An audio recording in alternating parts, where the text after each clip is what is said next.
Epilogues, extras and epilogues open the theater. Lights, cameras, action. Movies and reviews, things you might not have known. What happens when the credits roll? Let's get on with the show. An alien orphan is sent from his dying planet to Earth, where he grows up to become his adoptive home's first and greatest superhero. That's right, we finally left View Askew and landed somewhere in Metropolis because tonight, kicking off Superhero Summer. My damn chair keeps rolling back, which is driving me. That's why I put a goddamn doorstop behind me. Tonight, we're kicking off Superhero July with the superest of superheroes, Superman. Or as you liberals like to call him now, super toxic masculinity. Here. Not him! He's the good one, isn't he? Alright. Mm-hmm. Yeah. That's why they made that stupid My Adventures with Superman. Look, maybe it's a good show. I don't know. I've not watched it. But I saw a commercial for Steven it. Apparently loves it. I've heard everybody loves it. I've heard it's great, but like before the movie started, I saw an ad for it and I went, that's not my Superman. Then I watched this movie and I went, that's not my Superman. I have a very specific Superman level that I go to. So, my name is Shannon Young, by the way. I'm going to be your host for the evening. Welcome back to the theater. It's open once again. And as I said, it's down on Extras and Epilogues. We're kicking off Superhero Month with the original. This is the one that put superhero films on the map, basically. Now, Adam West did it first, but Christopher Reeve is the one that made it legit. Well, I mean, and to be fair, there were a lot of Superman serials and stuff back in the day. Right. Most of them problematic, if I remember correctly. Or maybe it was the Batman ones that were problematic. They didn't... That dog don't hunt anymore is what I'm trying to tell you. But this is the movie that made superhero movies, like, mainstream. This is what made them popular. Yeah. So, it's one of those things. I feel like we've said this about a film before where we went, regardless of how you feel about the film, this is the one that started it, so you have to give it its props. And I can't remember which movie that is. Maybe this person can help me remember it. It is my co-host for the evening, and it's just the two of us tonight for the first time in a month. It's Double H. A long time. Shannon, do you know why the number 200 is so vitally descriptive to both you and me? It's your weight and my IQ. If my weight was 200... I was going to say... I'm not... If your weight was 200, it would be unhealthy, because you're too tall for that. If my weight was 200, I'd look like one of the Pep Boys. Just the giant head, and then I'd be a Funko Pop. Every time you leave the store, somebody go, "Hey, fella, where you going with that? Where you going with that head?" I just got out of the shower because I mowed, so I'm super wet. I'm super wet, Superman. I think that was a line in this film, actually.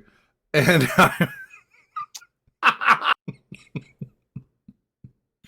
it was close. It was real close. How big are you? Tall are you? What color's my underwear? Whoa, easy, guys. This is PG here. They didn't have PG-13. They did not. No, this was 1978. In fact, let's just jump into it. Well, first we'll give you a little preview of this week, or of this month, because we got a lot of good stuff here. We're going with the OGs to start off with. Of course, Superman is the original. He's the original, right? The original what? Superhero? What is happening right now? We're doing Batman tomorrow, the Michael Keaton version. And then this month, we're going to have Spider-Man, the Avengers, of Watchmen, Justice League, X-Men. I mean, it's going to be good. Man. It's going to be real good. Yeah. We're very excited about this month. And we're kicking it off, like I said, with the OG. Let's jump right into it. Released December 15th, 1978, which, thank God, means this is one of the few films that none of us were alive when it was born. We're all on the same page here. Thank you, Superman. Thank you, Super Daddy. This is almost a full 10 years before I'm even born, so... Same. Yeah, I was not around for this at all. If not 15. This, one thing I'll say off the jump, for a movie from 1978... Not all of the special effects, but a good amount of the special effects were both practical and really well done. The flying scenes, I thought, were so good, Like, he flies at about 2 miles an hour, but it still looks really good. Well, I mentioned it earlier. The angle, if you look too closely, every once in a while, his cape, because they weren't like independently doing anything with his cape would like lay on his leg, and it's like, oh, they just tilted him. Okay, Put a fucking fan on him or something. Make the cape Right, it's blow. not hard. Oh my god. I did. I don't disagree. I think a lot of the special effects were good. However, there is one spot toward the end when he's moving the boulders to block the water. Yeah. Everything there is so obviously miniatures? the miniature. Yeah. They keep cutting. There will be like a half-second shot of the town, and I'm like, that motherfucker's made out of Legos, man. Yeah. Come on. And the little pebbles falling. You're like, wait a minute.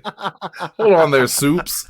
But at least it's practical. At Yeah. least it's practical. And I'll take practical over CG most of the time. Yes. Yeah. I'll definitely take I'll take shitty. I don't know how to say this. I will take a shitty film that's done by hand over the most high-tech artificial intelligence film that you're putting out here trying to sell me. That goes without saying. Derek Savage. I promise you, for Hot Chocobo Nights this year, I'm going to get Derek Savage on this show. And it's going to be savage. It is late as shit for that, man. No. We're in it now. Yeah, exactly. Exactly. Well, I'll tell him we're going to do an entire month dedicated to Cool Cat. Get him on the show. I'll lie to him. But anyway.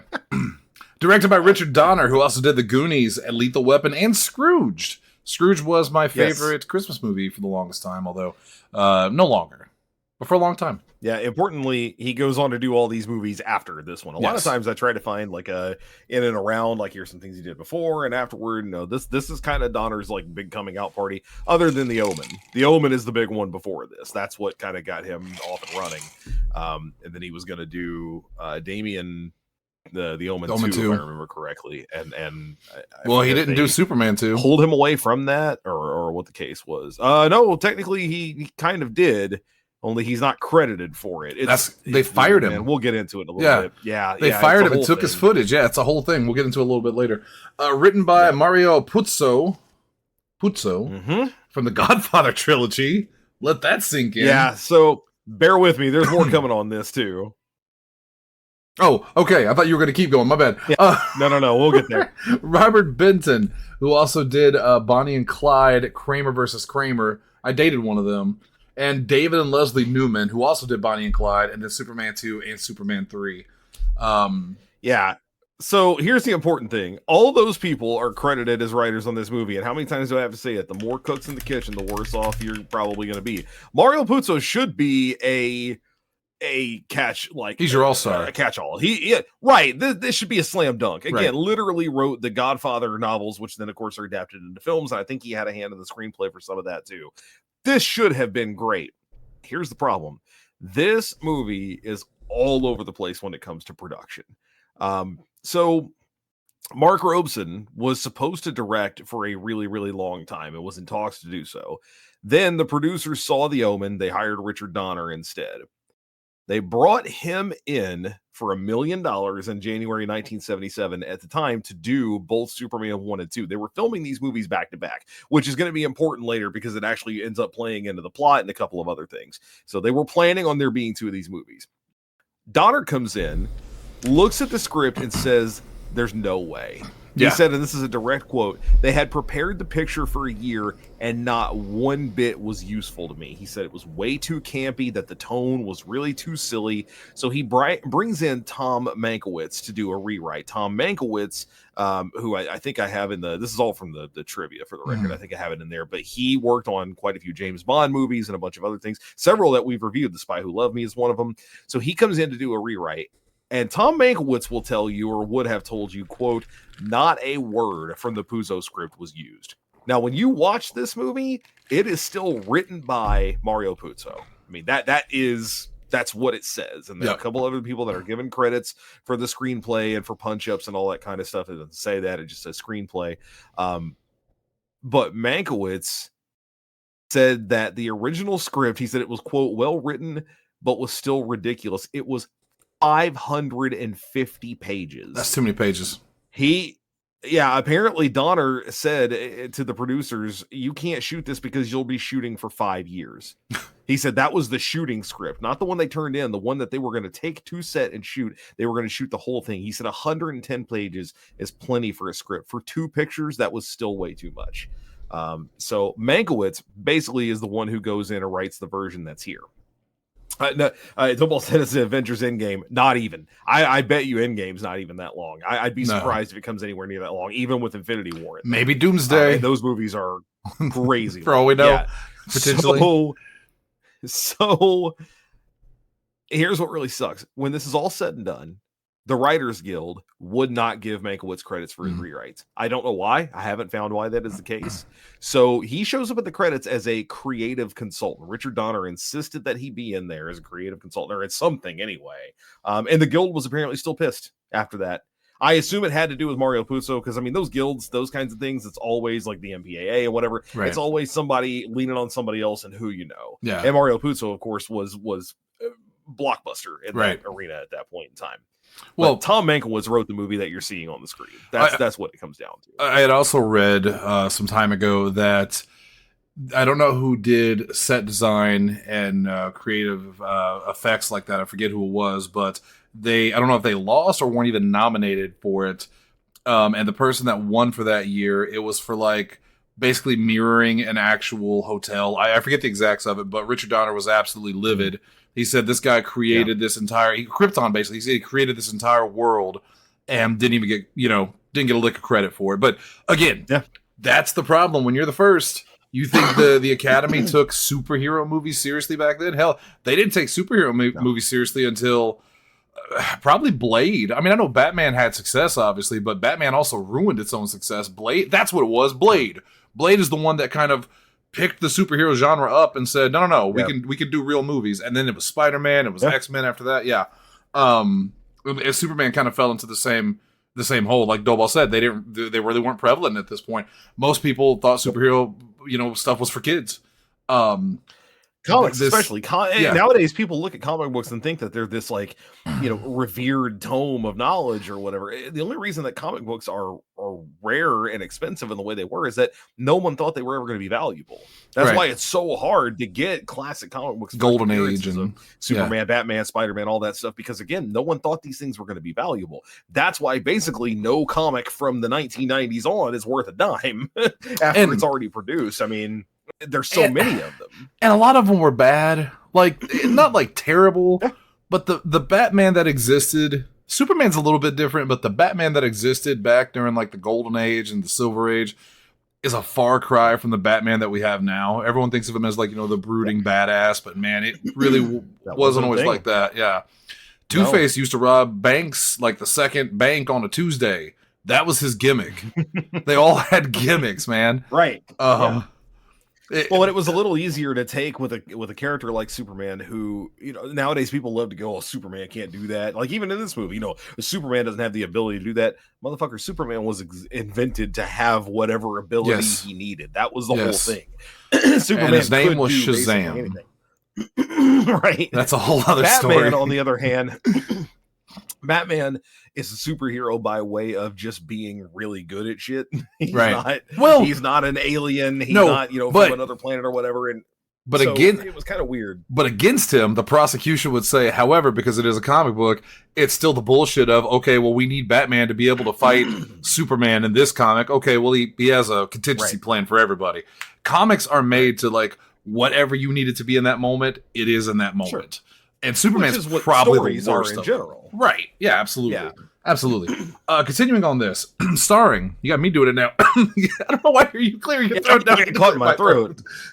It got caught. Something got caught in there, and I could not get past. You couldn't say it no good. Starring Christopher Reeve, who was never my Superman. Right, my Superman. You guys are gonna laugh at this. It was Dean Cain. Lindsay somewhere is agreeing. I didn't know what a piece of trash he was, and I loved the Adventures of Lois and Clark back in the day. And who knows if he even was at that time? We didn't know that much about these guys at that time. He's a piece of trash now because he's done the same thing. Your Kevin Sorbos and your fucking one of the bald Schneiders have done, where you latch your trailer onto whatever's popular at that time in a particular sect. Army Hammer of all people. But beyond boy. beyond him, my Superman was always Brandon Routh because I loved him in Mhm. that Superman movie, Superman Returns. I thought he was picture perfect as Superman. I was like, this guy looks and acts exactly like Superman. Well, that's because he was Yeah. just playing the same character in literally the same universe that Christopher Reeve did. Yeah. And after watching this film today, regardless of what I'll say about the film, and I think you and I would agree on this, I get it, man. I get it why everybody loved Christopher Reeve as Superman. Mhm. Yeah, no, Christopher Reeve is incredible in this movie. Regardless of anything else that I might say here, I'm Yep. never once upset with his performance Nope. in basically this entire thing. And I mean both as Superman, as Clark Kent. Yep. He does exactly all the things. I actually, this is a weird comparison, but it's apropos for our age range as we were watching, or I was mostly watching it. Sarah was in the room when it was on and watching occasionally. But I said the best comparison I can make right now, I think, is Tobey Maguire. Tobey Maguire was so good at being that kind of golden age Spider-Man where he's, the super nerdy kid in high school, super shy. Once he gets into the suit, he gets more confident at being kind of these two different people and being distinct. This is, I'd be shocked if Tobey Maguire didn't model some of his performance in the Spider-Man movies on this. Well, and Reeve, I mean, again, importantly, did not have a background to fall back on. He didn't have he wasn't a big to star. look at doing this kind of thing. Well, and he wasn't a big star either. I mean, just even for right, but I mean, just for the genre, like there wasn't another superhero actor to look at and go, "Well, this is the guy who's doing it like that." Because the Batman stuff at that time, Adam West wouldn't have been doing that. His Bruce Wayne and Batman really weren't that different. No, I think the closest thing he had for it was, ironically enough, was George Reeves, no relation, who played Superman, back on television back in the old days. And you can see a lot of similarities, but I think what separates Christopher Reeve from pretty much everyone else that played Superman was just that innocence. I texted you the first time you see him turn into Superman and he saves the day and all that. There is a real wide-eyed, like, I've seen Superman before. I think Henry Cavill does a great Superman. I think, what's the new guy? I don't remember his name, but he's fantastic. David Corenswet. Yeah, he's fantastic as Superman. And I've He's seen amazing. them. I've seen them fly very fast. I've seen them fly, very incredible. But something about seeing Christopher Reeve today in that role, doing it, there was a little part of me that was almost a child, and I was very amazed by what I was seeing, even though the effects were old, and But he's incredible in that role. He does such a fantastic job, and it's one of those things that everyone modeled their Superman on Christopher Reeve. Every Superman is in one way or another a takeoff of what Christopher Reeve did, except with maybe the exception of Henry Cavill, but that's because they were like, can you be darker? I guess. Yeah, I think that's more the movie in and of itself. But we really, I mean, man, it's been a while since I've seen his solo. Is this solo movie Man of Steel? Yes, I've never watched that. I have seen it, but I think I've only seen it the one time. I do remember a lot of it is a lot darker, but I don't remember if we get to see much of him as as Clark, like adult Clark anyway. I mean, I do remember there's that scene where he's with Jonathan and Jonathan dies, the whole tornado thing and all that. But I do wonder how much he plays Clark, because that would be the real tell for me. Right, because I mean there are versions of, again, in that world, Superman is a little bit darker, everything surrounding him is a little bit more darker and more intense. I wonder what his Clark Kent was like if there's any kind of levity there. But this movie's classic Superman. I mean, it's the bright blues, the bright reds. I mean, this is as classic Superman. Oh yeah, it's gorgeous. There's we're gonna get into the technical aspects, I'm sure, but there are some scenes in this movie. I know I talked about the special effects, but there's some scenes themselves that are just beautifully shot. When Ma Kent wakes up and she sees young Clark standing against that sunset out in the field, that's beautiful. When they fly into above the clouds, him and Lois, that's beautiful. It's just absolutely fantastic. Yeah, boy, I wish they just wouldn't talk in that whole scene. Sorry. Oh my god. Can you read my thoughts? So bad. Can Superman do we that? Should talk about these other actors. Okay, no, and that's what's so frustrating. I'm like, why? What are we doing? And is there a part? Weird. Did I see something wrong, or was there a part where he basically mind controlled a pilot? And he said, "Just fly. Don't worry about it. Just fly." I mean, not really. I think that guy was just stunned. Okay. Like, the whole point was thank we're God. just gonna. Yeah, it wasn't like a Jedi mind trick or anything. Good. I was worried. Yeah. Also in this film, Gene Hackman as Lex Luthor. He's Lex Luthor for sure. Yeah. We'll save that because we're gonna talk more about it later. Ned Beatty. Margot Kidder, I don't think we talked that much specifically about her as Lois, but she's great. Well, that's because I was going to do a joke where I went through every other actor because we're watching the film. I remember now. Yeah, we're talking about it. The opening credits, it's like, one, it doesn't start with Christopher Reeve because, again, he wasn't the star of this film. It was Marlon Brando, who's barely in it, and Gene Hackman, who is in it, and he's very good. Whether the character's good or not, we'll talk about it, but he's very good in the role. Sure. And I think Ned Beatty, who's also in the film as Otis, sure. Mm-hmm. And then about 30 other actors, and then Margot Kidder. And I thought, okay, they're saving Margot Kidder for last because she's Lois Lane. No, there's more people after her. No, there's more people. Featuring, Why the actress that plays Lois Lane, the second best character in this film, and now that I've seen it, in my opinion, the best Lois Lane there's been in cinema. She's really good. Ooh, don't agree, but she is good. I really liked her. Who do you like better? That's not a challenge. I'm literally just curious. Brosnahan. She was great. The most recent one. I don't think there's ever been a bad Lois Lane. I really don't. Whether it's Terry Hatcher or Amy Adams, I think they've all done a pretty good job. Yeah. You know? Who was Lois in the Brandon Ruth in Superman Returns? Kate. Oh God. Oh, it's been a long time since I've seen that too. What was her name? Kate. She was in that Blue Crush movie, I think. Hold on. It's Kate something. Kate Bosworth. Kate Bosworth. Yes, she's good. Yeah, she's the least memorable in my opinion. But she wasn't bad. Yeah. You know? But Margot Kidder is very good in this film. And then they just put her like 15 people down, man. I'm trying to give them some credit of like, are they listed? Because I didn't pay that close attention. Are they listed alphabetically? Are they listed like in order of appearance? Does it say that? Because I mean, if that's the case, then it makes sense that Brando comes up first. He's like the first, but not Hackman. But not Hackman. He doesn't come in until significantly later. Now it still could be alphabetical because Kidder's a little ways down there. But then theoretically, Reeve came would show up before Christopher Reeve. Yeah, right. So I guess that's probably not the case. Yep. I'm pretty sure it was just sexism, if I could just be honest. This is 1978. I mean, look at Miss Tessmacher. I mean, what was the point of her other than to save Superman and to also have large breasts? And, you know, she did that part well. Female villain. That's it. Just female henchman. And brother villain is a loose term there because... Yes. All the villains except for Lex technically are very loose terms. The shitty thing about Miss Tessmacher especially, because apparently she's in the comics. She's a character in Superman. Yeah. But I was always used to Mercy Graves because I grew up on the Superman cartoon. Yeah. So, you know, Mercy Graves was always who I expected. And then she got to be in one film, which was Batman v Superman, and they blew her up. Yep. Killed her. Cool. Well, thanks for coming. Anyway... Runtime. There's other actors too, including John Ratzenberger, who I literally texted Hunter and went, "Is that fucking John Ratzenberger?" Had they filmed the original version of this, you would have also been able to say that Telly Savalas was in this movie as his fucking character from Kojak. What? It was very weird. The Night Stalker? Uh-huh.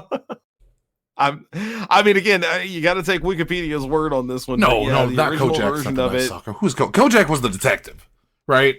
Yeah. Yes. Hang on, I got to find the. I'm thinking of a different guy. Yeah, you're right. Yeah, Telly Savalas from Kojak. Yes, yeah. I'm thinking of a different guy. He was the detective, the NYPD detective. Yeah, but yeah. Well, that's a dumb. Anyway, because there's this whole subplot of the cops going after Luthor. Mm-hmm. That it's exactly one scene, so stupid, where they find his secret lair in the subway station, train station, and he pushes the cop out to get hit by a train in front of a train, and it's like not really played for laughs, but it's certainly not played very seriously. No, that motherfucker got splattered 6 ways to Sunday. Yeah, leaving his murdered a cop, leaving only his hat behind. God. Runtime of 143 minutes. It's long, but honestly, I didn't feel bored. Whether or not it was because I thought it was so goofy at the moment, or I thought it was good, I never felt bored. I did. Look, I know I'm getting ahead of myself here, but Yes. from the time once we got into it and I kind of had the fuller scope of things, I remember at some point in time late in the movie, I went, you could have started this movie with him flying out of the Fortress of Solitude. None of the shit that happens on Krypton is really all that important to what happens here. None of this is really necessary. It doesn't end up adding anything to the plot. Most of it could have been done in a flashback later on. Like, I think a flashback why are we would have starting been the movie fine. the slowest way possible? Two reasons I could think of. One, you got Marlon Brando. Yep. That's it. That's it. You got Marlon Brando, and you got to show him off. $3.7 million. Yeah, a ridiculous amount of money. I also read that Christopher Reeve was incredibly frustrated with Marlon Brando. Said he phoned it in. Went on Letterman and said he phoned it in. Yes. The part where he's putting little baby, I don't know if you know this, the part where he puts little baby Superman in the thing to send him off, he's literally reading the script off of the diaper or the clothing. And it's most of his scenes. He refused to learn his lines. So there are cue cards all over the place. Dillball said, it's the first try for a superhero movie, so they felt it necessary to That's the other thing I was going to say. I agree. But the way it's done is not good. It's way too long and it's not interesting. All of that should have been done when Clark goes to his craft in the barn. That's where all that stuff happens. And we don't need anywhere near as much of it. That was probably the first 20 minutes of the movie. Yeah. This is a long movie, man. Over 2 hours. My problem with it's less that they showed all that. That didn't bother me. I thought it was fine that they showed Krypton and all that. My problem with it is, since the movie wasn't focused on that, it leaves so many unanswered questions. If you're going to take the time to show it, don't make it so uninteresting. How about literally is one word. The very first thing that we're shown, the first maybe 5 minutes of the movie, is Jor-El sentencing Zod and his cronies to the fucking negative zone, or whatever it's called. I forget if it's Phantom Zone or whatever. Now, I know that's part of the sequel. I get that. I know it sets up a ton of stuff for the sequel. What the fuck does it do for this movie? Yeah, I'm with you. No, I'm 100%. No, 100% with you on this. Absolutely nothing. In fact, I was a little angry because I thought Zod was the villain in this, and Luthor was the secondary antagonist, setting him up to be the antagonist later. This is the rise of Luthor. Right. That makes sense. No.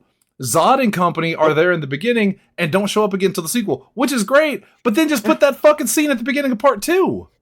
It doesn't start. We don't need to see any of that. You could literally start it with Krypton is dying, we're sending our last son there, and that's all you need. But at the same time, that creates the question of, okay, but what killed Krypton? Why are they dying? Why did everyone just dismiss Jor-El and go, you're crazy? And then literally 5 minutes later, oh God, the world's ending. Wish we had listened to Jor-El. So I think you can do the destruction of Krypton at the beginning as a very brief scene of them just sending him away. Like, make it really dramatic. It's them loading him into the ship. We love you, son, whatever. Most of what they did was that. Yeah, but they dragged it out so long. Right, see, again, I really think the pacing would be significantly better. And I know this is armchair quarterbacking, and I'm not a fucking director, don't get me wrong, but we've been doing this a minute, so I kind of feel like at least I know what I like. This to me works so much better as a flashback. Working in as a flashback when he goes out to the ship in the barn for the first time. Because that way, you know what we get? We get the movie starting with this dude literally flying out of the Fortress of Solitude. Do you know how many people are there to see that? How many people are there in that movie theater to watch Superman be motherfucking Superman? And then we can just cut back. We can cut back to all of his childhood, all the stuff happening, the meteorite crashing, every bit of it. Like, it would be so much more interesting that way. But I think we're also looking at it from a 2026 perspective and not a 1978 perspective. And what I mean by that isn't just, I'm not excusing the writing. Hear me out. I mean, filmmaking was obviously different back then, and superhero filmmaking was obviously different. They really didn't have a grasp on how to present these stories. Because on the one hand, you have the fans that are going to this theater to watch a Superman, and you want to satisfy the comic book fans especially, but there are going to be a lot of people that go into this, people from the 70s, who are going to see this dude fly out of, the Fortress of Solitude and go, what the hell does any of this mean? And I think they tried to explain it, but the writing wasn't there. there was a better way The to do pacing's this. not good. Right. There's a better way to do this. I don't even know that the writing's all that bad. It's definitely bad in a lot of other parts, but the pacing is weird. The pacing is super weird at the beginning of this movie. Well, again, I kind of hate Marlon Brando in the beginning. Don't get me wrong, he's good. Even phoning it in, he's pretty good as Jor-El. But the focus was so much on him establishing him as this great, strong character that I think it takes away from the story a little bit.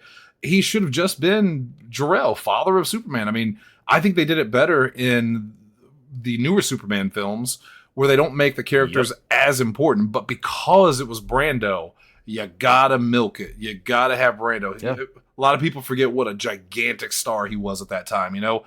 Massive. It's just a bizarre choice to me. It's to like put getting him Nicholson in for Batman. A role that shouldn't. Right, a role, but that's the problem. He's not Superman. He's fucking Jor-El, a character that will be dead by the time most of what's happening in this movie is going on, and will basically thousands of years. Almost no interesting purpose for it. I'll talk more about that shit later because I know we got other stuff. We got other stuff. Yeah, we got through some tech stuff.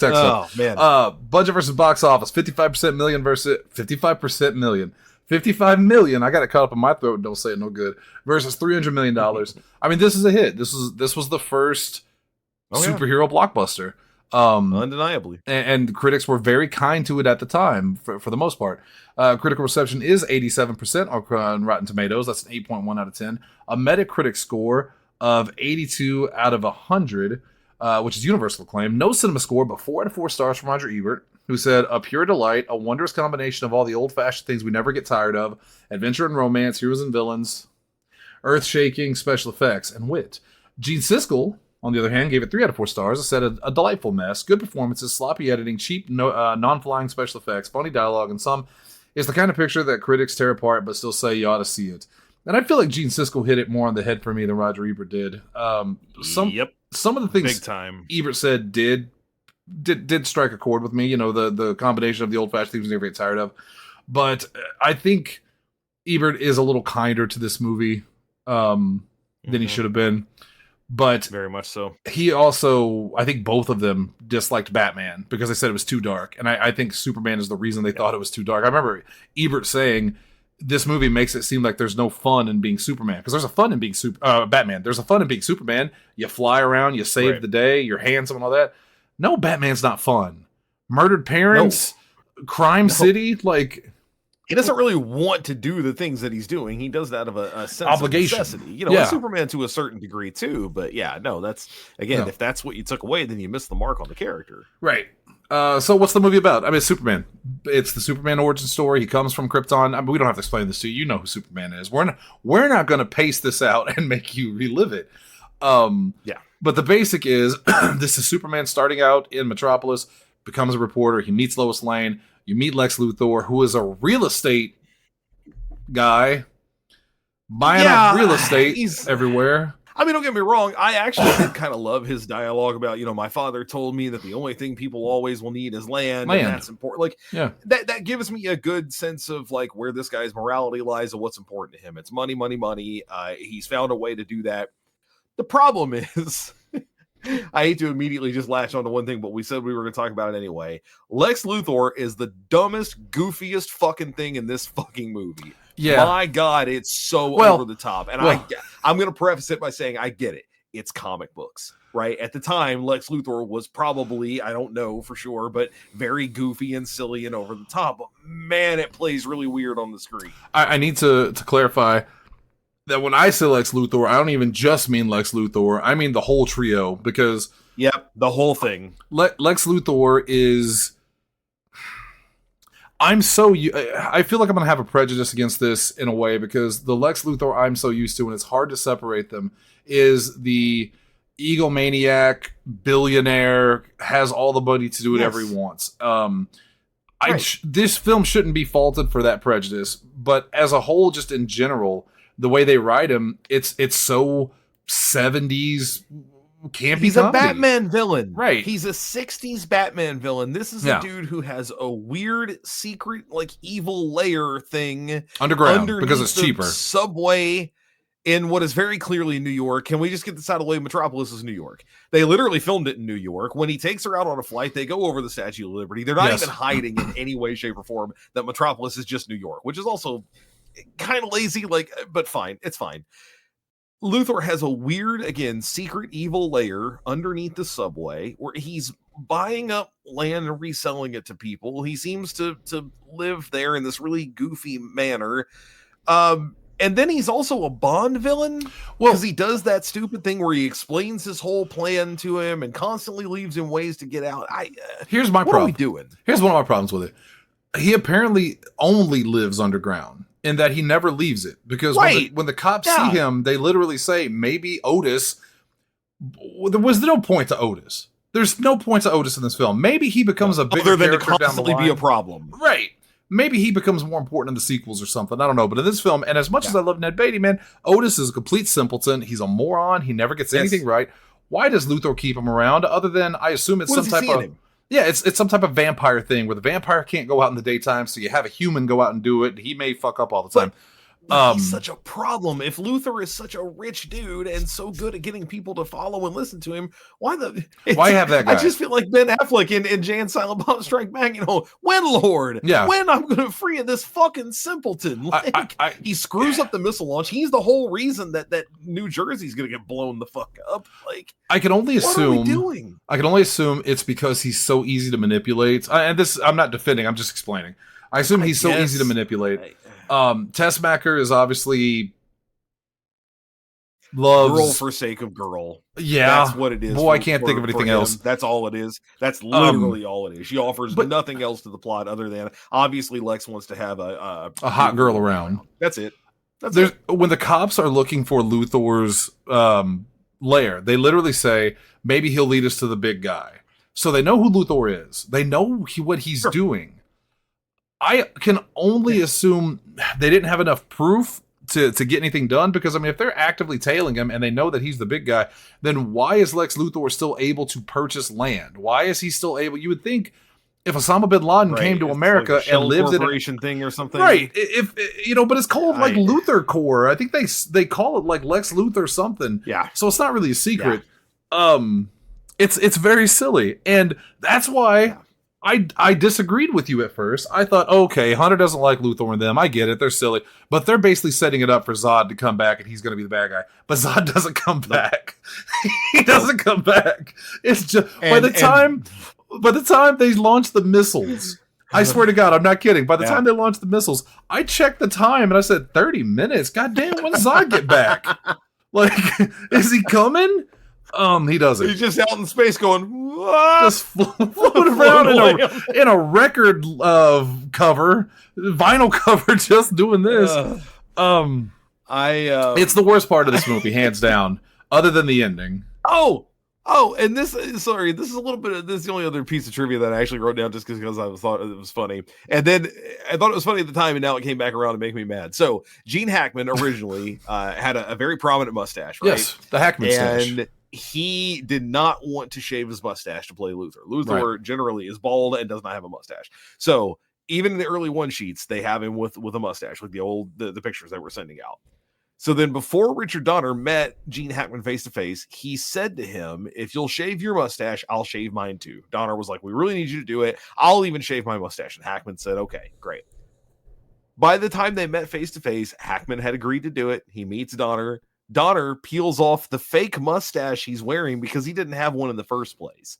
Gene Hackman realized he'd been had, and he thought that was so funny that he was like basically ride or die with Richard Donner for the rest of it. So it's hard to fault Richard Donner on that front. Not only is that I like that story, what a good way to get a guy on your side. Now, here's the problem.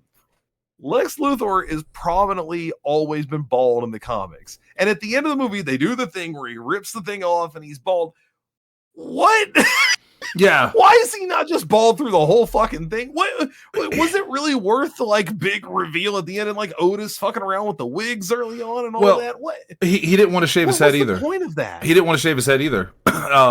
They wanted him to, and then Richard Donner said he would. No. They're legitimately Hackman didn't want to. He didn't want to shave his head and he didn't want to shave his mustache. So they came up with a compromise where he is bald through the whole film, but the idea is that he's so egotistical, he tries to hide it. That's why he has all the wigs everywhere. And then at the end, the two people he sees all the time. Yeah. It's a strange one. I could at least understand it if when they go out and they hatch their little fucking he's wearing the wigs plot that he's like trying to pretend to be somebody else, right? But well, you notice the only time he didn't do it was when he wasn't in front of Tessmacher. That's when he pulled the wig off. Look, here we are writing the story for him. You know something else I realized? God bless. I don't think I've ever liked Lex Luthor as a character in any media except the cartoon. I have always found him to be so over the top. He's kind of like Doom for me. I never got him. And then I thought, well, I like Nicholas Hoult as Luthor, and I did, but at the same time, he's also really fucking ridiculous. Playing his little video game, 822, AB7. Yeah. It's silly. Luthor's I always thought silly. that was great, honestly. I liked that version of it because but it's silly. Consumed by just, I mean, kind of. It's not anywhere near as silly as anything in this movie. No, not many things are, Hunter. No, they're really thank not. God Batman's coming. We talk about how fucking goofy the plot is to get the kryptonite and how he comes about. He just divines that, a meteor crashed and here it's this planet in this galaxy, and I'm so smart that I know that will be lethal to him. What in the absolute fuck are we talking about? I can't believe a man of science would be so close-minded to science. You really let me down here. No, it's ridiculous. It is ridiculous. It's so goofy. You shouldn't have This is where Zod would have solved so many problems, right? Zod, again, in my head, he was there. In my head, he was there. Right. Even if it was just like the two of them collude and Zod reveals, this is the one thing that can harm Kryptonians. Or like Luthor just happens to have some of it in a museum or something he got from a meteorite, and Zod's like, keep that fucking thing away from me. Why? Oh, it's lethal to Kryptonians. Wait a minute. Ding, ding, ding. Now I have an idea. Yeah. The version of it they produced is so weird. It's just bizarre, man. I feel like they were trying so hard to get Superman from point A to point B from the comic.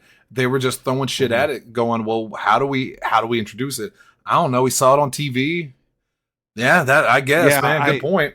Send Otis to pick it up. That's pretty much how it goes. Now, let's talk about some of the good things too, because it's going to sound like we're going to completely rat on the film, and there is a lot to rat on, but there are some really good things. As we said, Christopher Reeve is fantastic. I mean, legitimately, every scene he's in, he's great. Even though I hate the ending, and I do hate the ending. We'll get to that. When he screams out in agony, it's really good. Like, it's not at all that you know what I'm talking about. That part in the film where they get frustrated. They and it's so cliched. Right. Yeah. It's very good. Margot Kidder is fantastic as Lois Lane. Their interactions together are the best parts of the film. My biggest complaint about her, and it has nothing to do with her as an actor, it's the way the character is written, is that so many times they just do the damsel in distress thing. It's at least twice, at least two big times in this movie. And which is unfortunate. I understand that's at least going to happen once, but it's unfortunate because they also portray her as such a strong character in other parts. Like at the beginning where Superman's talking to her and he's like, let's go on a date. And she's like, oh God, no, I've seen how the other side lives. My sister's got 3 kids and I couldn't live like that. They really present her as a strong character, but then she fights back against the mugger, which is pretty great. But then she's falling out of helicopters and constantly in cars. That poor girl. Yeah. I like the newsroom scenes because it took me back to a time when we had newsrooms before they were all being controlled and shut down. Right. That was fantastic. Jimmy Olsen, the actor that played him, did a very good job. Perry White was very good. Yeah, I mean that all stuff was really, really good. Yeah. The special effects were good for the most part, especially for 1978. You had a lot to do with Superman. The best scene in the whole movie, and I think you will probably agree with me unequivocally, to me, the best scene in the whole movie is the interview between Lois and Superman. 100%. Without a doubt. Yeah. Without a doubt. It's so that's good. Also, I think, probably the best scene in the newer film, too, which is kind of funny, that parallel of, almost 50 years between the two of them. I was going to say, that scene is so good, they've replicated it in almost every Superman media. They did it in Man of Steel. They did it in the new Superman. But this, I think, is the better version of it. I like both of those. I've never seen the Man of Steel one, so I can't really say too much. I really like the one of the new Superman. I thought it was fun. Yeah. But this one of the new one is amazing. But this one felt really organic, and it's because Christopher Reeve and Margot Kidder are so charismatic, are so good at it. and the chemistry between the two of them. Yes. Yeah, Off the chart. This one really reminded me, now that we've seen it, of the the interactions in It's a Wonderful Life.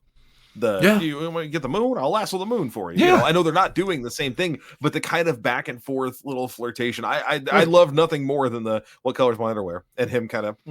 Yeah. Oh, I'm sorry, I didn't mean to embarrass you. No, it's the planter must be made of lead because I can't see through it. Oh, I didn't know. And as soon as she walks away, pink. Yeah. What? Oh, sorry, I didn't mean to embarrass you. And then, I didn't mean to embarrass you. It's great. Yeah, it's great. Especially when great little interaction, man. When she goes, "Do you like pink?" I like pink. Yeah. You know, it's very sweet. So many times so much fun. Take it back to, I love the films. I love the characters. Don't get me wrong. But compare that to a scene like Star Wars. I love Anakin Skywalker. I love Padme Amidala. Mm-hmm. But the dialogue between them is so stiff. Yeah, the chemistry is volatile. Yes. Between the two of them. It's really, some directors think you take two good actors, you put them in a role, you give them dialogue, and it's just going to work. Right. That's really not how it works, They'll man. figure it out. Yeah, that's not how it works. Sometimes you got it, and sometimes you don't.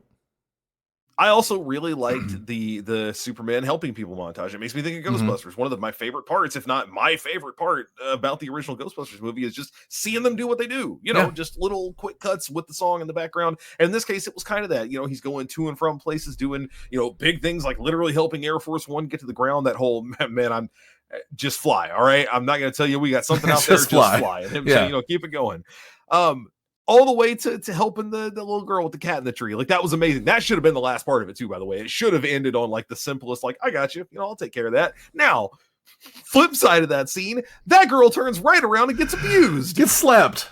It was I had to rewind it because I was like, she hit her? Yeah. She really did. The little girl goes inside with her cat, says what happened, and her mother goes, "What did I tell you about lying?" And you hear a definitive smack. Yep. Come on, man. There's also this is not that kind of movie. Well, I think it was done for comedic effect back then. Just like if a woman mouths That's off, what I'm saying, bend her over the knee and give her a spanking. Tommy Dreamer. But it's not funny. Yeah. Like, not in that context. In a parody movie or like literally in an R-rated movie, like where the, dark humor like that. That's fucking dark, man. A little bit. There's also a part, when Miss Tessmacher is pretending to be hurt in the car crash, which, by the way, that's a horrible car wreck, and her to just be laying there, no blood, no scrapes, pretty good. Yeah. And the entire army gets out to check on her. Yeah, and apparently the version that was filmed, but I guess they cut down, actually showed him doing chest, I just had the word, now I can't think of it. Chest compressions. Thank you, God. And very clearly, like, fondling her a little bit and kissing her, and then she like gets up from it and just goes like, "What did you have for lunch?" and walks away. Yeah. So can we combine all of these things? So first of all, you got child abuse because again, that girl got hit. You didn't see it, but that's clearly what happened with the sound effect. Yeah. You've got sexual assault between that, which didn't make it into the movie, but it still makes it in when Tessmacher kisses Superman when he's fucking unable to stop her. But okay, I wondered what you were talking about, and if I feel like if I'm not gonna fault some of those older films for the slurs they use, I'm not going to fault this movie from having that kiss, because I'm sure in the 78 they thought this is a cute, innocent little thing where the big Superman gets a little peck. It depends on, first of all, it wasn't a little peck. And secondly, it depends on what kind of movie it was. This is a movie that's very squarely aimed at people who love like comic books and probably a lot of kids at this point in time. Well, they're dreaming of getting kisses. Fucking sexual assault, man. They're dreaming of getting kisses. Oh. Because they don't get them in real life. Gross. And this is well before that too, literal child nudity. I didn't need that. Here's why I didn't need that. No, I thought when you said that, real weird. I thought when you said that, the butt? Yeah, I was like, oh, the kid's butt. Okay, no, Sarah and both were like, his little butt. That's cute. A little baby put the thing. That's whatever. And then it's full penis. The significantly older child. Yeah, because before we're talking about an infant. That's a totally different story. At this point, we're talking like, what, 5, 6 years old, probably? Somewhere in that range? He's got to be old enough to walk along on his own there. Yeah. I mean, so at least 2 or 3 and just full frontal. What the fuck? I didn't understand the point of this, and we talked recently about a film. There's a little film called Pretty Baby with Brooke Shields, where she was like 12 years old, and she has full-on nude scenes in this film. and how problematic it was, but at least it was a serious film and it was a period piece and it was done about a brothel. You could make the argument that this is something that, would be seen, even though I don't agree with it. I don't understand the need to see Dr. Pecker. It adds nothing. No. It adds nothing. You could have shown that 10 kid. 10 seconds later, he's wrapped around the waist. Like, why would you not just show him from the waist up? It makes no sense. Right. It makes no sense. Did he have to be sent from Krypton naked? Because that's never a thing ever again. Well, Hunter, hold on. This is for fun, but hear me out. They're so advanced. Didn't you see how their clothes glowed? Yeah, why is he not in one of those things? Give the boy a suit. It's so easy. Right. Yes. Super weird. It's super weird, man. Anyway, let's get to the reviews. On this show, of course, we follow a 5-point Susan, a 5-point system where okay. No, wait, no, don't do that one. Don't do that one. No, don't do that. No. I'll tell you later. Okay. Yeah, no, I'll tell you later. Trust me. Just trust me, please. Okay. 2 thumbs up, you love it. 1 up, you like it. I was gonna say 2 Dr. Peckers, but I was like, I don't want to do this anymore. 2 up, you love it. 1 up, you like it. 1 up, 1 down, you're neutral or indifferent. 1 down, you don't like it. 2 down, you hate it. Now, famously, very few films have made it to the double hate list. If both of us agree that it's 2 thumbs down, or if we have multiple guests and we all agree it's 2 thumbs down, you could take it to the bank. That's probably a terrible film. Right. Yeah. It varies in the sense that, like, some films are terrible because of how disappointing they are. See Dog Soldiers. Sure. Some are amazing works of art, but not good films. See Mad God. And then sometimes they're just bad movies. I think a good example of that is, which one are you thinking? Findings. Yeah, Fateful Findings. Yeah, Alien Resurrection is the last double down we've got, which was quite a bit back. That was back in February. Yeah, so Superman has a shot. It does have a shot because there are a lot of disappointing things in this film. Let's see where it lands. I think it's my turn this week to go first, if I remember correctly. It is. Yeah, so. Not going to beat around the bush. I'm giving it 1 up, 1 down. I talked to Hunter about this earlier. I liked this movie, but I feel like I have to explain it. As I always say with 1 up, 1 down, I always want to explain it. Like, this is not my kind of superhero movie. I prefer my superhero movies to be a little darker, a little bit more realistic. That's why I think I like the DC universe now more so than like the Marvel films, because the Snyder films, even though they weren't always great, I liked the tone. But I did enjoy. There was an innocence. I keep going back to this word. There was an innocence with this film because it was the first big superhero movie. Christopher Reeve is great as Superman, and the things that I liked was enough to pull me into the 1 up, 1 down. It could have gone up or down, depending. If I didn't hate the ending so much, I may have gone 1 up, but I really don't think I would have. And it's not because I think this is just a god-awful film. I don't think it's a god-awful film. I think the good stuff's really good, and I think the bad stuff's pretty bad. And for me, that's going to put me right there in the middle. I really liked Christopher Reeve. I really liked Margot Robbie. Margot Kidder, sorry. A lot of good Margos these days. I thought Gene Hackman was a lot of fun, but boy, did I hate his Lex Luthor. He's good, Luthor's bad. Ned Beatty is worthless in this film. Throw him away. But the stuff that I liked, Superman being Superman, was really good. It's enough for me to go 1 up, 1 down. I'm not going to belabor the point because I think we've discussed all the good things, and those were all the good things. I can't speak enough about how much I really like the special effects, especially the parts where it's such a simple thing. And when we've seen so many cool things and so many elaborate things in movies now, it's hard to get excited about simple stuff. But just the little parts where he's standing there and all of a sudden, he just flies up in the air and you can tell that's not CG. That's not a cut. That is ropes and pulleys. They're just pulling him up. And it just looks so good. It looks so natural. It's charming. It's very charming. I wish the film had been better. I wish the film deserved more praise, but unfortunately it just doesn't. If you watch this movie, I don't think you're going to feel it was a waste of time. And I think it deserves its place in history as an important film. This is a very important movie. And it's not a horrible Superman film. it got away pretty good considering the time period and how everybody was figuring things out. But man, if they had just, and we say this all the time, if they had just changed a few things around, better pacing, cut out some parts, cut out the child nudity, make it a little bit more fun, give them a better villain. I think it's a mistake to start with Lex Luthor. You start with someone else and you have Luthor observe, and that's when he gets the idea. For sure. Yes. A lot of mistakes were made, but I think it was good enough that it's going to put me a 1 up, 1 down. But as I told Hunter, because I feel like I know where he is, your mileage is going to vary. And no one, I don't think you're wrong if you disagree. Obviously, everybody's opinion is their opinion. But I'll not watch it again. And I'm honestly not interested in watching the sequels. But I would watch them for Christopher Reeve. Now, the problem with that is, from what I understand, Christopher Reeve really gets his fingers in this thing, and I wish I worded that better because I didn't mean it that way. He really gets his hands on this thing. That's better, I suppose. And it gets weird by the end of it. I mean, Richard Pryor gets in there eventually. It gets weird. So he gets drunk. Yeah, this is kind of as good as it gets, and it is what it is. That's what my mom would say. So 1 up, 1 down from me, and I'm gonna stop there and go to Hunter. Hunter, please. Look, I'm gonna level with you. I'm working through some things here when it comes to this movie.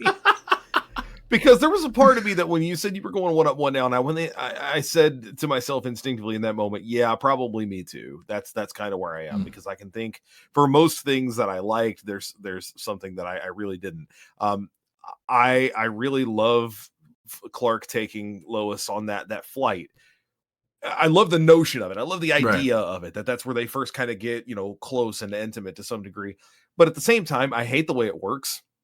Like, logically, I don't understand why that's not how flying works. As long as he's touching her with one finger. Yeah, like, again, I said it earlier, I understand that Superman doesn't have like a defined set of powers in a certain sense. Superman is, again, we joke about it from the Sunny bit, but the original. Like, a lot of times, that's how Golden Age Superman was. He would just come up with new shit all the time. Like, and that's, whatever.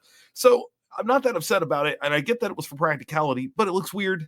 It just seems weird. Not to mention, in that same scene, another thing I don't like, again, is that poem, that spoken word poem. I don't like that either. That she's saying. It's bizarre, man. And it took me out of it completely. I just started laughing at it. I'm like, this I loved this scene until you started talking and until it looked weird. I love the idea of it. Another thing that I think is a good example of that, because I was looking at this earlier. I love the idea of him diving, out of the building, or out of the window of the Daily Planet, going down the building. I forgot about Superman. That. I hated that. But he just straight up magically transforms. He's not Sailor Moon. He doesn't just change outfits. And how easy would it have been for him to fall off screen as Clark, reappear flying back up as Superman? Just don't even show it. And you can see the clothes falling in the background. Right. Save the budget. He's already wearing the costume underneath. He just drops the suit. It's so, again, I know we're armchair quarterbacking this thing, Monday morning quarterbacking it, whatever. But like, that just seems like such an easy way to do that. There was a cute scene, we're though. Talk about this cute scene where he walks by the phone, and it's not an actual. It's not a phone booth. That was cute. I like that. That was cute. I love the idea of that. Yeah, but then the later one, again, that's the good with the bad. Like, the later one, messes with it.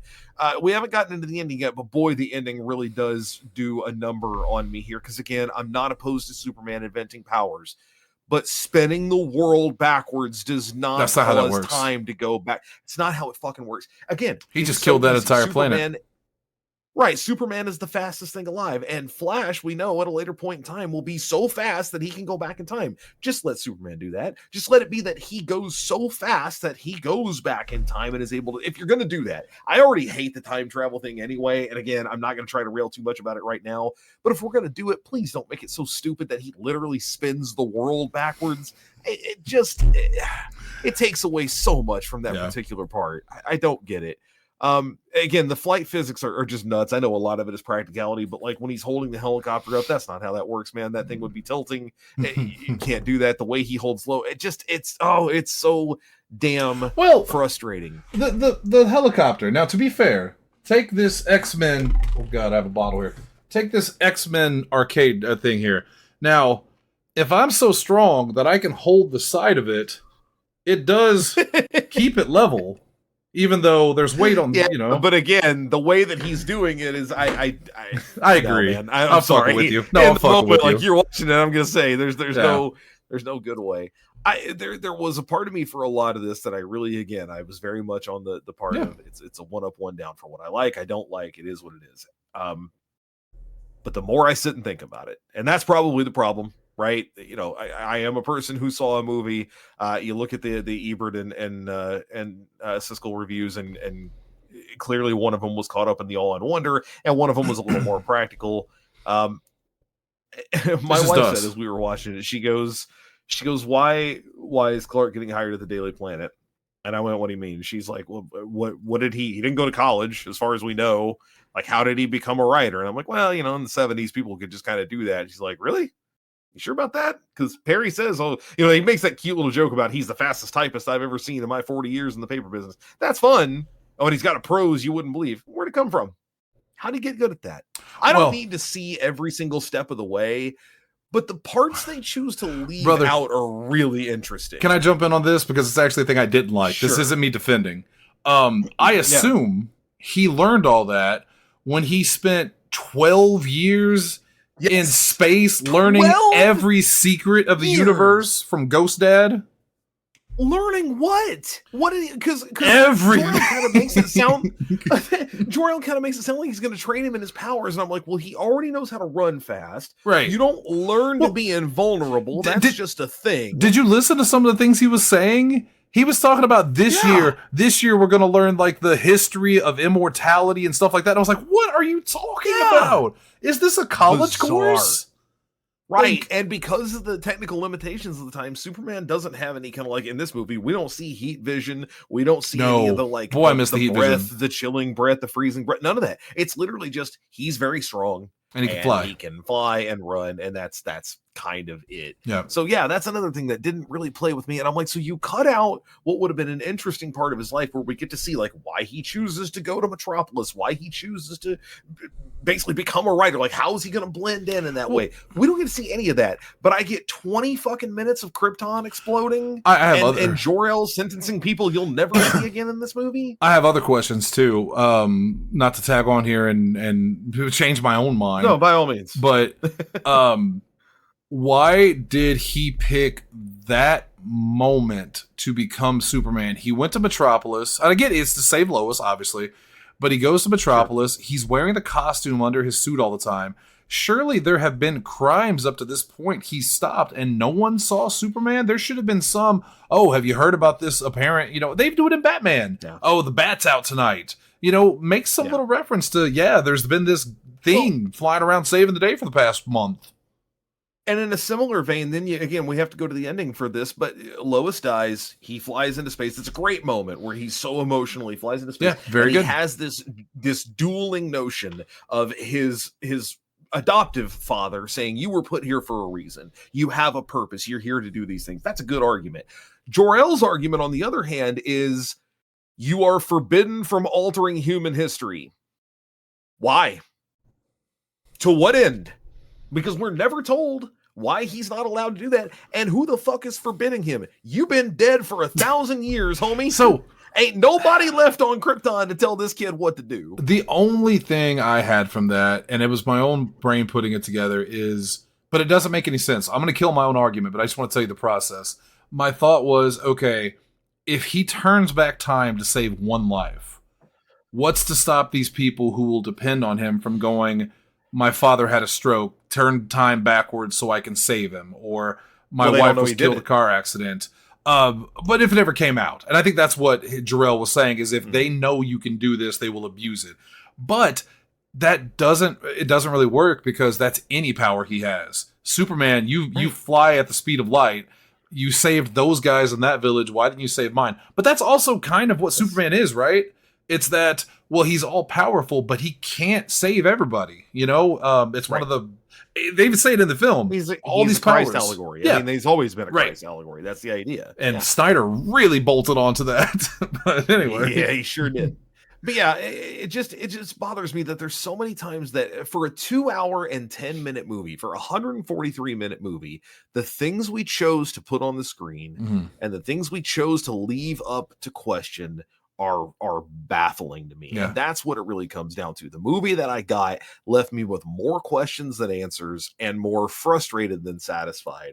So ultimately, I'm going to land on one down. Yeah, It's that's an fair. unpopular opinion, obviously, when you No, I look almost at, talked myself into critical it. audiences, and I get it. I almost talked myself into Look, it. at the end of the day, I'm it's a very definitive one down, because again, I don't think this is a bad movie overall. Sure. And this is one of the few times that I will say most of the time one down is where I start to go, I can't recommend this movie. I wouldn't recommend this movie to someone who's not already kind of interested in these things. And it doesn't have to be Superman. I would say it doesn't even really have to be comic books in general. Movie if you history. like big splashy action movies and movie history, then this will have some appeal to you. Again, I can't recommend the scene between him and Lois enough. I think it's the best scene in the whole movie. I think most of the montage of Superman doing what he does is worth watching and worth going back and enjoying. But I think you're going to find Lex Luthor to be, it blows my mind that Donner said that the original script was too campy. Yeah. How bad was Luthor in the original? Because the version clown we wig. got is ridiculous. Well, I mean, the number of times that we're just watching their plot play out, and I'm going, "What? Why is this in the movie? Why are we watching any of this stuff happen?" I wonder if the original version of him, when it was campier, Hackman, though the character is very campy, Hackman does treat it with a little bit of gravitas. He plays it really serious. Yeah, sure. And he, I think he's above the material. So I wonder if originally the way they wrote him was so over the top. You know what I mean? Like, Again, even and a worse. 60s Batman movie villain, because none of those were serious either. No. Everybody in that 60s Batman series, no matter Goofy. who they were, was just playing a goofy version of what you'd know later. Penguin, Joker, who's of course supposed to be like that, but Penguin, Two-Face, Catwoman, all of them were just heightened over the 10th mark. It was the time period. So it was, but it in the 60s. It doesn't play as well. And right, exactly. Yeah. Ultimately, again, I don't think this is as good as a lot of people have said it would be. And again, that might just be a product of my timing and not seeing it until significantly later. But I challenge you, if you love this movie, to watch it with a critical eye and tell me that you come back and say this is a good movie. I think you'll land no better than if you were on our scale where Shannon is right now at a 1 up, 1 down. I don't think a lot of people are going to come back and say this is a really good movie. I think if we were in the 70s as critics and this was such a new concept, I think the novelty of it could push a review higher. And I think that's what Siskel and Ebert really fell for. And the score is great. Oh, it's fantastic. Right, yeah, and the score is great. It's John Williams. I mean, what do you expect? It's one of his, we don't talk about it enough, but it is one of his classic fanfares. Like that is a, there was a part, Sarah wasn't actively watching it, I forget what was going on. It was something in space, but something was happening, and she goes, "Why does this sound like Harry Potter?" I said, "Why do you think it sounds like Harry Potter?" She goes, "It's John Williams." I said, "Yeah, it's John Williams." The only other thing I will say that I had a problem with, and I guess I had less of a problem with it as the movie went on, but I really thought they should have picked someone younger looking for Clark before he became adult Clark. It wasn't as bad as I thought it was going to be, but I thought it was Reeve in a wig the first time I saw it. I really? thought it was Reeve in a wig. It took me a minute. Yeah, well, it looked a little weird. That guy, you called it, and I had read this. Reeve dubbed his voice. He didn't even get his voice in the movie. That guy also there was auditioned. A big rift between them for a long time because of that. He auditioned for Superman. He also auditioned for Jimmy Olsen and didn't get either of them. I mean, he got Superman in a way. Everyone auditioned for Superman, and the time it took them to make this movie, the names that I saw, it was insane. God, it was everybody, to the point that the producers who managed to get DC to let them, license the character to make a movie, at one point in time, it's a father-son producing team.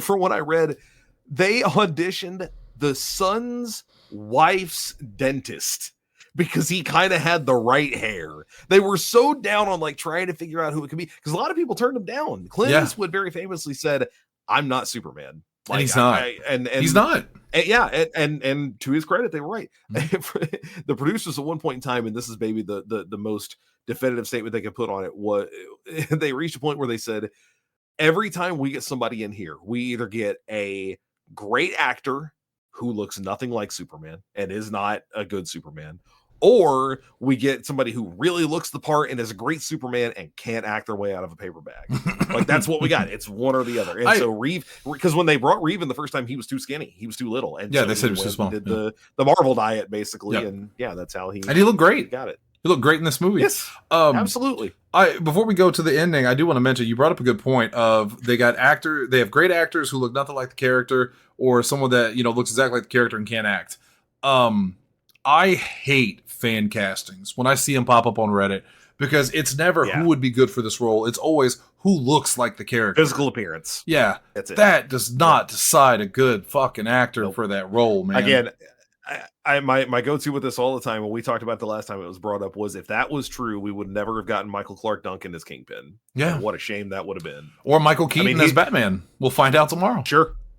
Yeah. Exactly. Yeah. And Duncan is I love D'Onofrio. He's clearly brilliant as Kingpin, but Duncan was built different, literally. He was it was just a fun take on that character. Yeah. Like, I know we never got any more than just the one movie of it, and boy, what a shame it was to lose him in general. But like, we would be lesser if we didn't have the ability to see Michael Clark Duncan as a Kingpin. That wouldn't have happened had people just looked at him and said, he's black, he's not Kingpin. So no. He did do the voice in one of the cartoons, which I thought was pretty cool. I'll have to look that up, but that's a little bit of extra. All right, let's get to the ending here. So, Superman counteracts the devastation of the missile and subsequent earthquake by mending the fault line, which in itself was stupid. I thought that was the stupid part. When I see him lifting up the fault line and then magically the other parts of the fault line just rebuilding, I went, oh, okay, this is dumb. Connecting. But as it went on, I knew what was coming, because my brain flashed back to that argument of, wait, Superman can't do that. I went, no, that's not this movie, is it? And that's when I send you a gift. Shit you not. Of Cher. Sarah goes, what are you going to do? Like, fly around the world and turn time back? And I went, She goes, oh my God, I was kidding. Does that really happen in this movie? Is that where that came from? As Superman rescues others, Lois is trapped in a car by an aftershock, suffocating before he can save her, which is a pretty, a horrific death, by the way. It's an intense moment. Yeah. Yeah. Distraught and enraged over his failure to save Lois, which is a great part, Superman disregards Jor-El's warnings against altering history. Heeding Jonathan's belief in his purpose, he accelerates around Earth, traveling back in time to prevent Lois's death and the missile's destruction. He then imprisons Luthor and Otis before soaring off to the sunrise, which that part was fine. I didn't have a big deal with that. I mean, he hand delivers the bad guy, but boy, I cannot get over him turning back the planet, because one, like you said, look, I know it's a comic book movie. I put my foot down in this comic film where this alien Jesus saves everybody. So I get it. It's a comic film. Check your brain out at the door. But I just can't on this one, because one, if you stop the Earth's rotation and go backwards, you just killed everybody on the planet. You just murdered everyone. I've been thinking about this for a minute. I've been thinking about this for a second, and I'm willing to make a brief concession about it. Is the visual there meant to represent that he literally turned the Earth backward? Or is it that he's going around in a loop so fast? What we're seeing is the time turning back by. Because if that's so, a good boy, point. What a weird choice that was. It would have been so much better to just show, just do one of those things where you superimpose a clock and the time is going backwards. I realize it's not as impressive as seeing the globe do it, but again, I think you've confused a whole generation of people who think that Superman went around the Earth so fucking fast. That's what I thought. That it started spinning the wrong direction. Because now I'm questioning that. That'd be a really good. If that's true, that's a good question. Because if that's true, I get what they're going for. He's going so fast that you see Earth stop and even go backwards because he's going back in time. But yeah, you picked the worst way to do it. Because there's no way in hell Superman flies so fast that he turns the world backwards. No, sir. Right. And that's dumb. I did love his reunion with Lois. I love when she's complaining because the car wrecked and this and that. And then he's like, yeah, I was kind of busy too. And she's like, I'm sorry. That's funny. They're great together. And him just, delivering Luthor and Otis, not Tessmacher, you notice, even though she's as much of a criminal. Well, because again, I looked it up. It's in the sequel. She turns bad again, and she's the reason that Luthor and Otis get out of prison. Gotta get that money, y'all. Gotta get that money. Why? At least Zod. You know what? I actually might watch the second one. I've always heard the second one's the best one. and it does have Zod and his crew in there, and that's a really big moment. So I might watch the second one, for free, not a part of the show. I might just watch to see what happens. But that's it. I ain't going anywhere else near it after that. No. Skip ahead to Superman Returns, which is a really good movie. Doughball said it earlier. People kind of sleep on Superman Returns. I thought it was fantastic. It was so good, or at least Brandon Routh especially was so good in the role, that they would bring him back in the CW show as like alternate Earth Superman, the older Superman. I think like the Kingdom Come Superman. And Kingdom Come is about when I really started to fall in love with the Superman character. So again, this was before my time. All right. What happens after the credits? Well, there is at least three sequels. Was it just four? Like up to four? Or was there a fifth one? I think there were only four of them. I'm pretty sure. Well, technically, I guess you could say Superman Returns because it's the same same world, and technically the CW because it's the same total Superman. And then I guess if you count that, you have to count the Flash because the Flash also. Oh God. Look, this, for what it's worth, this is an AI overview. I'm going to say that from the get-go, but it says it's pulling from IMDb. The original franchise is Superman 1 through 4, and it's 1, 2, 3, and 4 gets a subtitle randomly, The Quest for Peace. And then Superman Returns, like you said, does count as an official continuation of that timeline because all that stuff is referenced. Where they replace the Kevin Spacey. Canon. Kevin Spacey, as Lex Luthor, who was really good. He was good in that role. Right now, oh God, I don't really have an epilogue for this because I don't. Now that I think about it, there's so much Superman stuff, and I mean, I guess the next logical thing, if you don't follow the plot that they're doing in the movies, is you have to do General Zod, I think. Here's my problem. I feel like everything I would suggest doing, they did. It's just in the Snyderverse. Because in Man of Steel, he does fight Zod. And he kills Zod. And killing Zod is what kicks off Batman v Superman. Because, you've seen Batman v Superman, right? I'm not telling you anything you don't know, am I? Okay. Yeah. No. In killing Zod, because he's forced to, not because he wanted to, but he literally had to save everybody. He ends up blowing up the Wayne building and killing a bunch of people by accident, which gets Bruce Wayne mad at him, and Batman's after him. That leads to Justice League, where they fight Darkseid, and it's everything I want them to do, they just did in that. So just go watch the Snyder movies. I like that universe. I may be alone on that. And then watch the new ones. The new Superman's great. I want to see Supergirl. There's a lot of good Superman stuff. And Steppenwolf. That's what I was trying to think. I almost said Apocalypse, but it was Steppenwolf, who was played, by the way, by the guy from Phantom of the Opera. He's one of the theater owners. Yeah. Just wild how these things all work out, man. Syrian Hines. I've seen these things, but I can't take the name Steppenwolf seriously. It's just a fucking 80s hair metal band. Like every time I hear that character named, it's a bad I'm like, name. You're losing me from the moment I hear his name. Which came first? I'm curious. It had to be the DC one, right? I have no idea. It had to be the DC one. I don't know. Because why the fuck would you name a character after an 80s hair metal band? I really like the band was formed in 1967. Oh God! I really like that Batman villain, Whitesnake. And Steppenwolf, the villain, was created by Jack Kirby in 1972. So, oh my God, what? Well, okay, yeah, I'm sure in the 70s that was awesome. They're like, holy shit, we named the dude Steppenwolf. That's awesome. Should have been changed later. What about you, Hunter? What would you add to these proceedings? Yeah, so apparently there's a classic German novel called Der Steppenwolf, which was... So they both got the name from there, probably. It's where they both got it. Yeah, I don't know anything about it, though, or where any of that comes from. My immediate thought is, it's the continuing adventures of Superman, right? But I'm thinking in terms of Superman villains, and I'll be the first one to admit I'm not fully up on my Superman lore. He was never my favorite superhero, and only in the past couple of years have I kind of started to come around to him. Kind of feels like Brainiac is a good move here.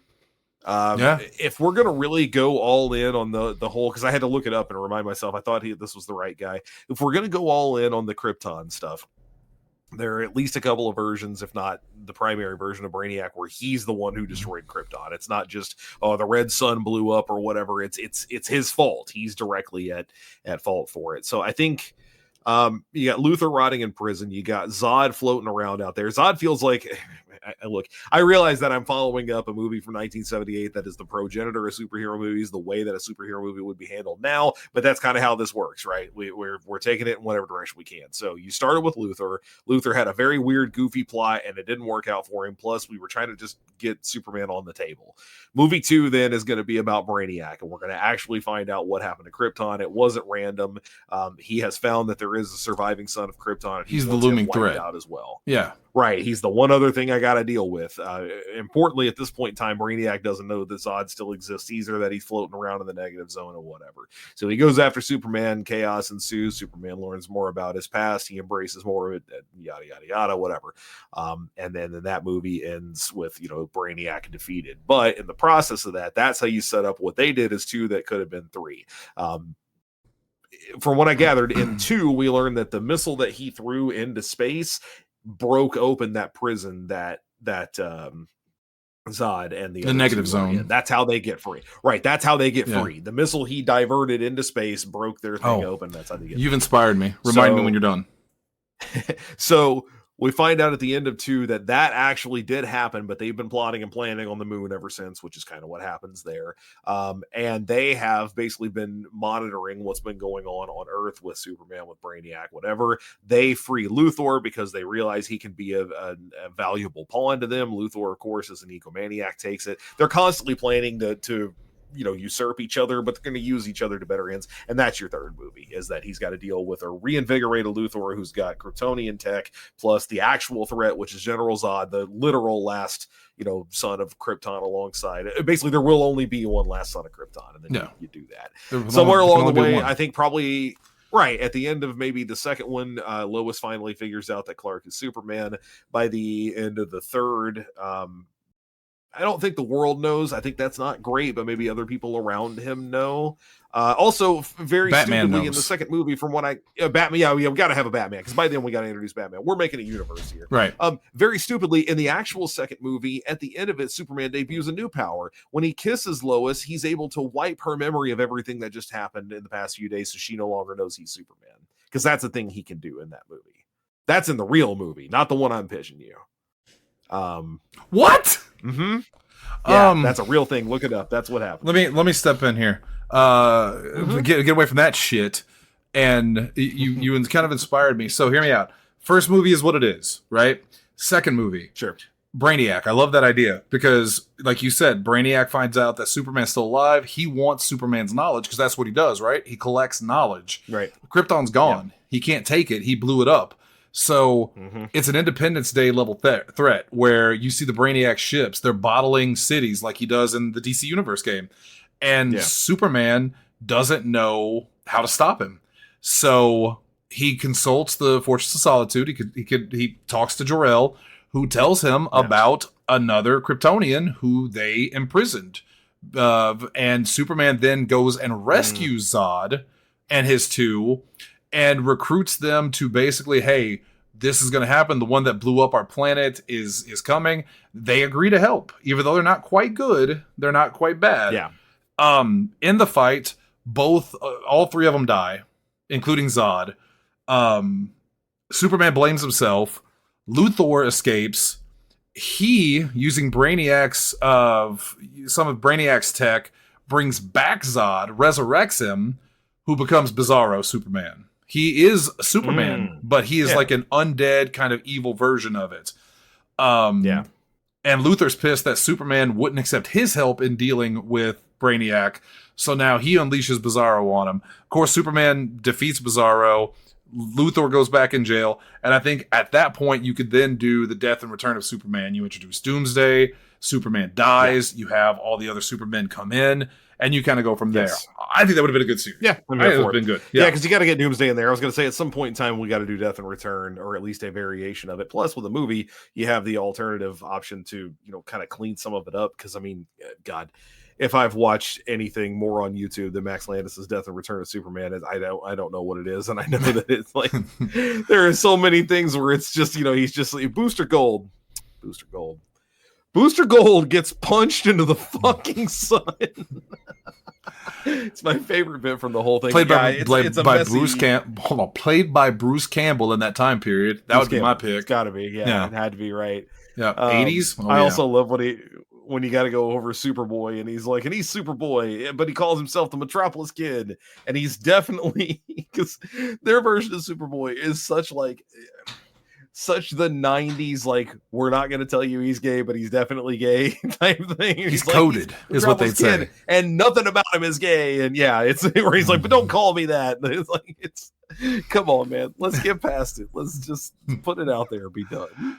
And we are done with it, by the way, because that's going to wrap it up for us tonight. Now, that's not it for the superhero talk, though. We are going to be back tomorrow. Yeah. Same bat time, same bat channel. Whoa. Here. It's accurate for the first time ever. Yeah. Michael Keaton, Tim Burton's Batman. That's not his full name. I just got the name wrong. Keaton? Yeah. That'll never work. And why not? It worked in multiplicity. Yeah, Michael Keaton in maybe one of the strangest castings ever. If Christopher Reeve was like, man, they nailed Superman, Michael Keaton is very much a what? But it worked. Well, even Tim Burton as the director was wait, what? Yeah, because what are we Burton doing? Never read Batman comics, had no real experience. Not that I don't know if Richard Donner had read Superman comics, so who knows? Again, this was the Wild West of superhero filmmaking. This was before you had like mega nerds, directing films that were lore accurate, etc., etc. The Batman and Supermans of the olden days, until we get to Blade.